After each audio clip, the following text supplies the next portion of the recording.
And again, Christians, get out and vote just this time. You won't have to do it anymore. 4 more years, you know what?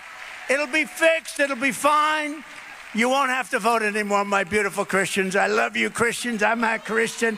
I love you. Get out. You got to get out and vote. In 4 years, you don't have to vote again. We'll have it fixed so good you're not going to have to vote. It's Michael Popok, Legal AF. You like voting?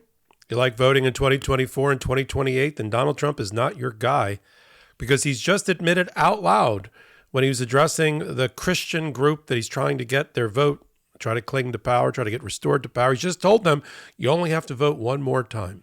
Just one more time is all you have to vote. After 2024, you don't have to vote. Why? Because he's arguing and he's signaling that if he gets back in, he'll never leave, and or he'll install a theocracy over America by dispensing with those aspects of the Constitution, installing Supreme Court justices that support his Christian fervor, and reestablish, just as Project 2025 wants and predicts, dominion over all aspects of U.S. American life, imposed top down by a Christian theocracy. There's no other way to interpret it. Take a listen to his clip, and you tell me if I'm taking this out of context. Okay, welcome back. Welcome back to democracy. Some people on the internet are saying, well, what if I want to vote? What do you mean? Now, what I think he was inartfully trying to say, although I'm not even sure myself, was that I'm your best hope for the next 4 years. Vote for me. You know what I did to impose on this country Christian values and Christian agenda and cram it down everybody's throat and destroy the separation of church and state you always hated, and it got rid of abortion that you always hated. And I'm going to do more of those things. And I will do so many more of those things that it will be tantamount to a Christian theocracy in this country, and you can then go back to bed. I will be the last candidate you will ever have to support, because I will accomplish your agenda all in the next 4 years. Give me 4 more years. That's what I think he's trying to say, but that's not how it came out.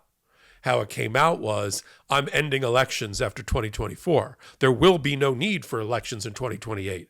I'll just hold it. I won't leave, or I'll give it over to J.D. Vance, this 39-year-old incomplete, flip-flopping guy who nobody knows who he is, this shapeshifter, this bearded, non-bearded, who knows what. He'll get it next. We won't have to vote for him either. I'll just hand it off to him. And then he'll run with the ball for the next 4 more years. And you'll get that Christian theocracy you're always looking for. Now listen, I'm not attacking Christian people at all. Everybody has the right to worship the way they please, or not worship at all. Or believe that people worshiping the way they please is ridiculous. That's America. That is our country. It's not a theocracy. People keep saying that the Supreme Court and the Founding Fathers talked about this as a Christian nation founded on Christian values. The Supreme Court says that too. They also knew that they did not want to have a theocracy. They wanted a separation between church and state. That's why it is within the structure of our government, in our Constitution, laid out that way and been interpreted that way. And so now to have Donald Trump stand in front of a microphone, pandering to the people, pandering to who he thinks is his people, in order to get the Christian right. Because let's be frank, if he doesn't get the Christian right, the right Christian right, he has no chance of winning. I mean, right now his chances are circling the drain. Let's be fair. I mean, as soon as Kamala announced, and some of the independents and those under 30 could get out of their head 2 geriatric candidates as their problem. As soon as that got resolved, then they were like, well, Kennedy's 72 years old. We don't want him either. Who's this 59-year-old, vibrant, qualified, educated, talented vice president? We like her. I mean, look at the voting. President Biden was 40 points under performing with under 30-year-old voters. They all now, in the new polling, went to Kamala Harris, like in their entirety. And Trump, who's been trying to chip away at the black voting bloc, good luck with Kamala Harris, who will be the first black woman president. black and Indian woman president, but he had spent all of his time and energy trying to get 1, 2, 3, 5, 10% from the black vote, which is never going to happen. New polling showed he had 0% of black voters in the Midwest are willing to vote for Donald Trump. I think that's like a statistical impossibility. 0%. It could even be greater than that based on the statistics. So he's not going to get that vote. He'll pick up a couple of points, perhaps, on the Latin or Hispanic vote, but the Southeast Asian vote is now overwhelmingly over to the Democrats and Kamala Harris. The black vote was always over with the Democrats. They've supported Joe Biden. Joe Biden wouldn't be president of the United States if it wasn't for the black Americans rallying around him coming out of South Carolina. That's a fact. With a growing family, making sure I know everyone in my life is taken care of in case disaster strikes is more crucial than ever. I can never know life's next turn, and life insurance helps provide peace of mind. That's why I chose Policy Genius. Policy Genius is the country's leading online insurance marketplace. It makes choosing the right policy for your family easy and quick. With Policy Genius, you can find life insurance policies that start at just $292 per year for $1 million of coverage. Some options are 100% online and let you avoid unnecessary medical exams. Policy Genius helps you easily compare your options from America's top insurers in just a few clicks. Their award-winning agents can even walk you through the process step by step. Policy Genius has no incentive to recommend one insurer over another, so you can trust their guidance. Don't take my word for it, though. Policy Genius has thousands of 5-star reviews on Google and Trustpilot from customers who found the best fit for their needs.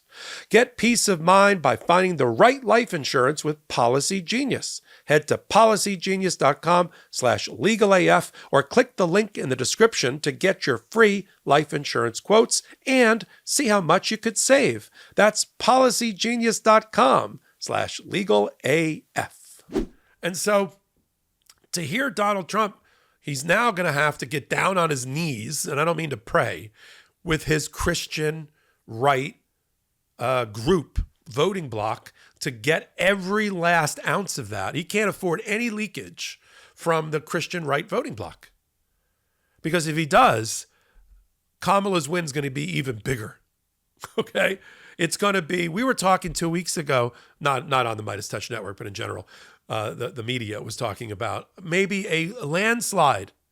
The Republicans were jumping up and down after Pennsylvania, moments after whatever happened in Pennsylvania happened, saying that not only would it be a bump for Donald Trump, the election was over. Crown him now. Right? It's done. And I kept telling people, even before President Biden made that historic decision to be a patriot and do what he decided to do and turn it over to Kamala Harris and let her run with the torch to continue an Olympic thematic here. When I saw all of that, I said, this is July. This is July. You don't win. I'm a baseball fan. You don't win the World Series in July. You win it in, well, now it used to be October, but you win it in November.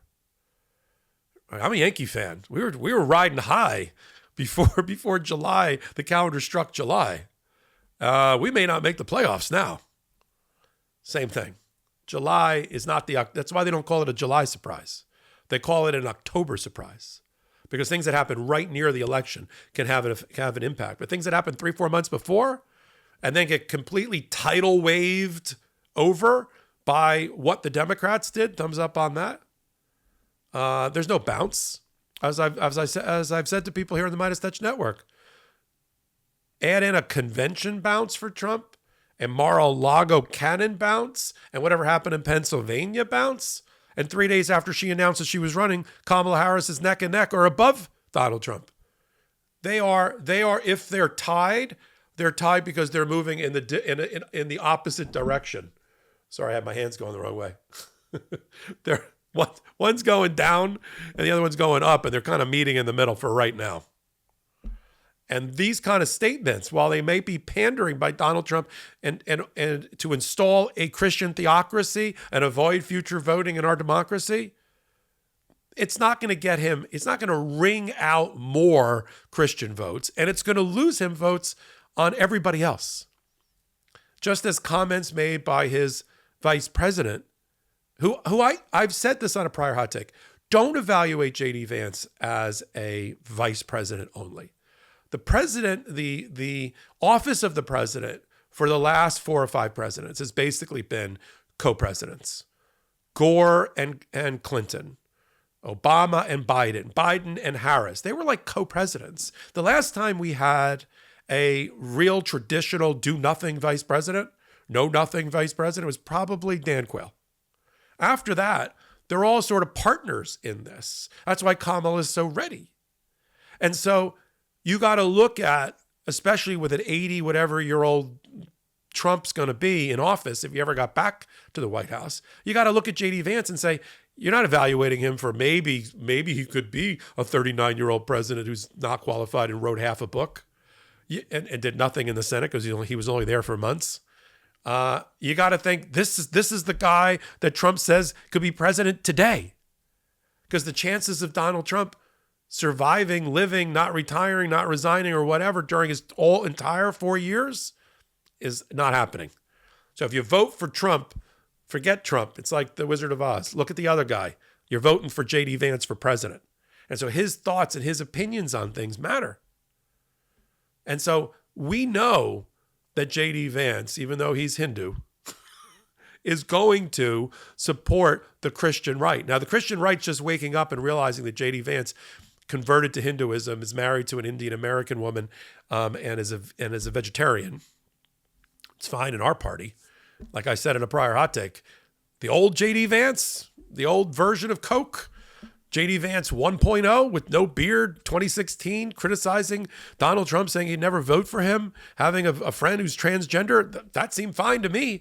I was trying to figure out how he got into the Republican Party. But now you hear it. And so if they don't get this blocked, but every extra Christian right they get with statements about reinstalling a Christian theocracy and eliminating our Constitution and our right to vote is one less vote on the other side of the ledger. That's how this works.